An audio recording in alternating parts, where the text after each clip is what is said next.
Good afternoon, teacher. My name is Anthony Grijalva, and I'm going to talk about the family in a Ishigawa diagram.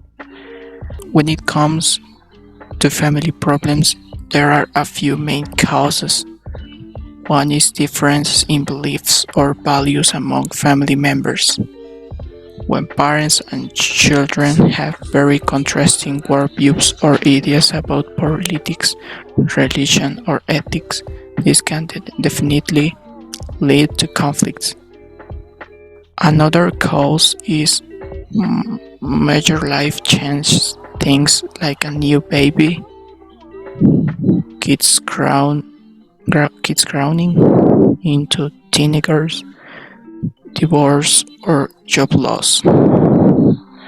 These introduce a lot of stress and require families to adjust.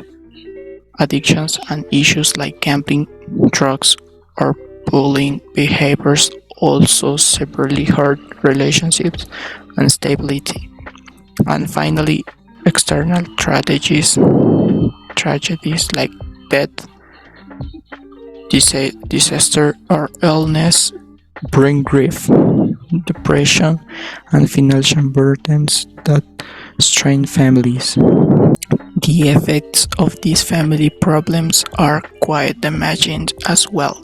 There is often a prevalence of negative emotion like anger, sadness, anxiety, and hopelessness.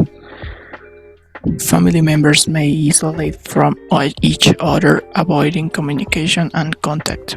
Mental and physical symptoms also manifest difficulty sleeping, changes in appetite, inability to concentrate at work or school as stress overwhelms coping abilities. Tension also spreads outward, hurting relationships with friends, colleagues, and romantic partners.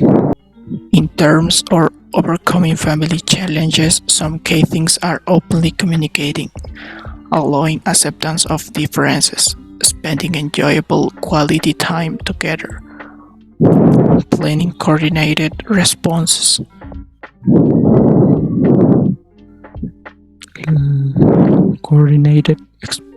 Planning coordinated response to external issues and seeking outside help from counselors or therapists to facilitate better coping strategies. When it comes to child development, families play a huge role in instilling values, social norms, emotional security, and learning habits. Parents impart ethical standards about right and wrong through their teaching and behaviors. Daily interactions at home also build children's social, emotional, and cognitive skills.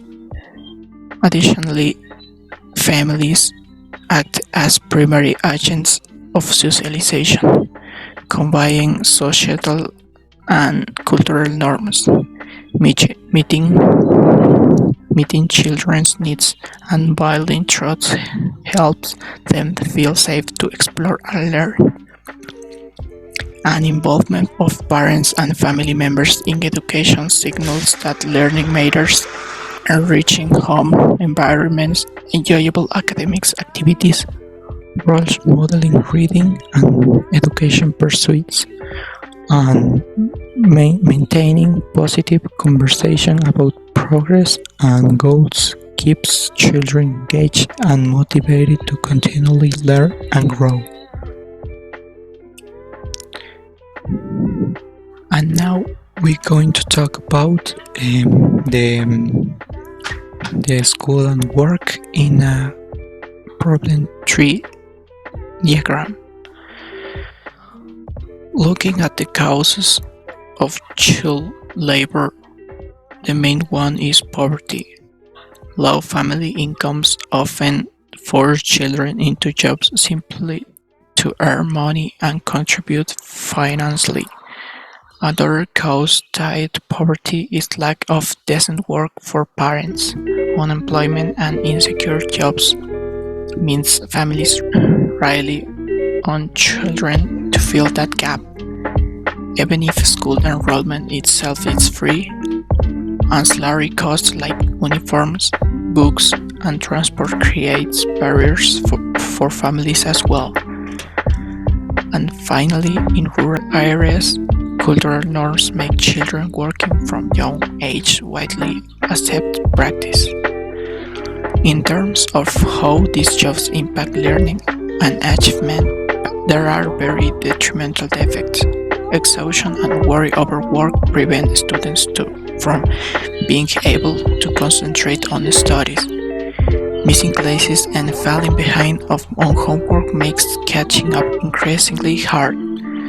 This causes immense frustration, and many end up dropping out entirely because the need to keep working supersets their ability to also attend school. Without access to consistent education, the long-term prospects for these children remains restricted. The cycle of poverty continues as lack of credentials limits opportunities to gain skills and access better jobs as adults. This also drives regional and social inequality and disparities. The core issue is that social and economic disadvantage currently existing in Ecuadorian society and denying children their legally and morally granted rights and opportunities to quality education and developmental nourishment during their youth. Tackling these systemic barriers and realigning really with good laws and ethics is needed. In terms of solution, offering adult job creation programs can reduce dependence of child incomes. Financial incentives like stipends and scholarships enable sending children to school instead of work, making school completely tuition-free, while also providing free transportation will lift these indirect cost barriers that many families face. And finally, strictly enforcing laws prohibiting exploitation of children in basins and trade as laborers uplifts ethical standards. Thank you for your attention.